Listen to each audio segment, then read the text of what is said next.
તો ચાલો મિત્રો, આજે આપણે જઈશું માં ખોડિયાર માતાજીના દર્શને, જે તરસિંગડાવાળા ખોડિયાર માતાજી તરીકે જાણીતા છે.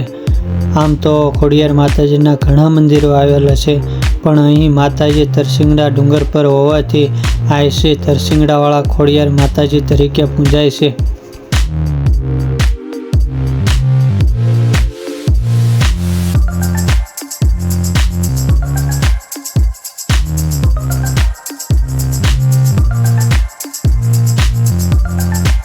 માં તરસિંગડાવાળા ખોડિયાર માતાજીનું સ્થાન શિહોરથી માત્ર 2 કિલોમીટર દૂર છે તથા પાલીતાણાથી માત્ર 25 કિલોમીટર દૂર છે.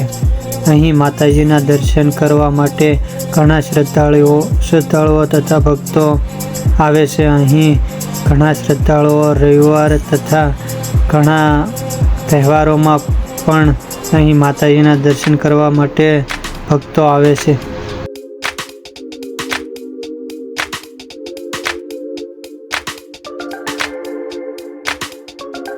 તો ચાલો મિત્રો, આપણે દર્શન કરવા માટે ઉપર જઈએ.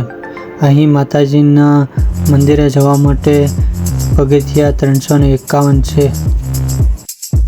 તો ચાલો મિત્રો, આપણે ઉપર જઈએ માતાજીના દર્શન કરવા માટે.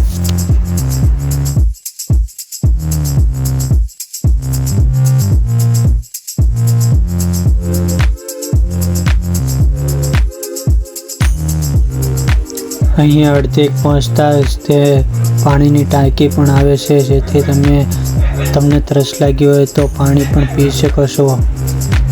અહીંનું વાતાવરણ રમણીય અને મનમોહક છે.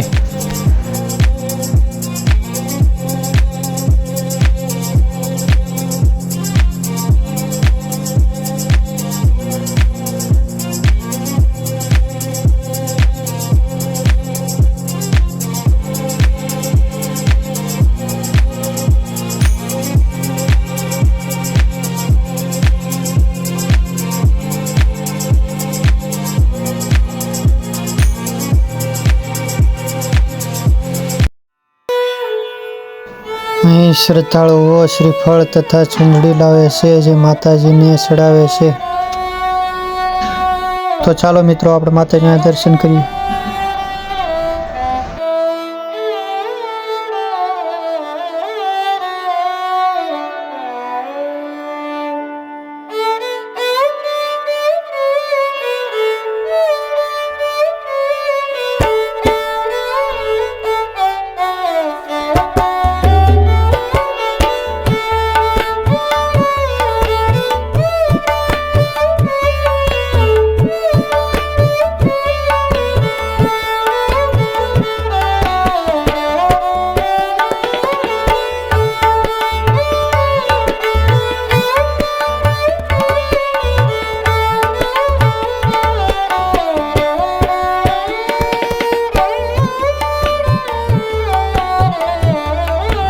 અહીંનું વાતાવરણ સરસ છે.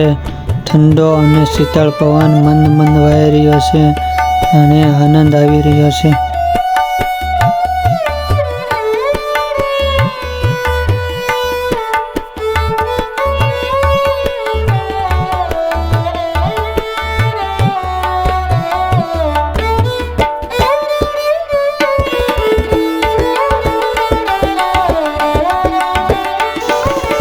અહીં માતાજીના દર્શન કરવા માટે આવીએ અને જો થાક લાગે તો અહીં શેડ પર બનાવેલ છે અને અહીં પાણીની સુવિધા પણ છે. લોકોએ અહીં પાણીનો ફરક પણ બનાવેલ છે.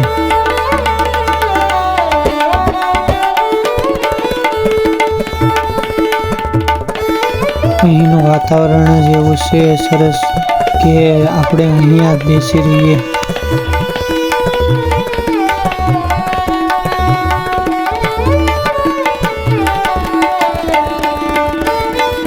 અહીંથી દેખાતા શિહોરી માતાજીનું મંદિર તથા શિહોર શહેર તથા ગોમતી તળાવ સરસ લાગે છે. અહીં માતાજીના ઘણા ચમત્કારો તથા પરસાઓ છે. તો એમાંની એક વાત કરું તો જ્યારે ભૂકંપ આવ્યો હતો ત્યારે માતાજી અહીં મોટા પથ્થરને રોકી દીધેલ અને પડવા નહોતો દીધો. ભૂકંપને લીધે આ મોટા પથ્થરમાં તિરાડો પડી હતી. કહેવાય છે માતાજીએ અહીં ત્રિશૂળ પર પથ્થર રાખેલો છે. અહીંથી દેખાતી ગોમતી તળાવ સરસ લાગે છે. અહીંથી દેખાતા નાના મકાનો, ખેતરો, રસ્તાઓ, તળાવ વગેરે એકસાથે જ જોઈ શકાય છે. અહીં માતાજીએ ઘણા ચમત્કારો તથા પરચાઓ પૂર્યા છે. તેમનો ઇતિહાસ પણ છે. અહીં માતાજીએ એક ગોવાળને પરચો આપેલો. અહીં ગોવાળ જ્યારે ગાયો ચારતો હતો ત્યારે માતાજીએ ડોશીના સ્વરૂપમાં પોતાની એક ગાય ગોવાળને ચારવા મૂકેલી. જ્યારે ગોવાળને ખબર પડી કે ગાય મારી નથી પણ આ ગાય ચરીને ડુંગર પર જતી રહે છે, આથી ગોવાળે એક દિવસ ગાયની પાછળ જઈ જોયું. ત્યારે ડોશીમા પાસે ગાય જઈને ઊભી રહી. ગોવાળે તેની પાસે છરામણ માગ્યો, આથી ડોશીમાએ છરામણમાં મોટી જવ આપ્યા. ગોવાળ જવને ફાળિયામાં બાંધી જતો રહ્યો. બાજુમાં જ ગોમતી તળાવ પાસે પહોંચી તેને વિચાર આવ્યો કે આટલા મુઠ્ઠી જવ મારા શું કામના? જવ ફાળિયામાંથી કાઢીને ગોમતી તળાવમાં નાખી દીધા. ઘર તરફ ચાલવા લાગ્યો. ઘરે જઈને જ્યારે જોયું તો ફાળિયામાંથી 2-3 દાણા પડ્યા તે સોનાના નીકળ્યા. ત્યારે ગોવાળને થયું કે આ તો પહેલાં ડોશીમાએ આપેલા જવ જે સોનાના થઈ ગયા. પછી ગોવાળ પાછો આવીને જુએ છે ત્યાં પણ ગાયને ગુફામાં જતી જોઈ અને પહેલાં ડોશીમા પણ નહોતા. ત્યારે ખબર પડી કે આ કોઈ ડોશીમા નહીં પણ સાક્ષાત માતાજી હતા.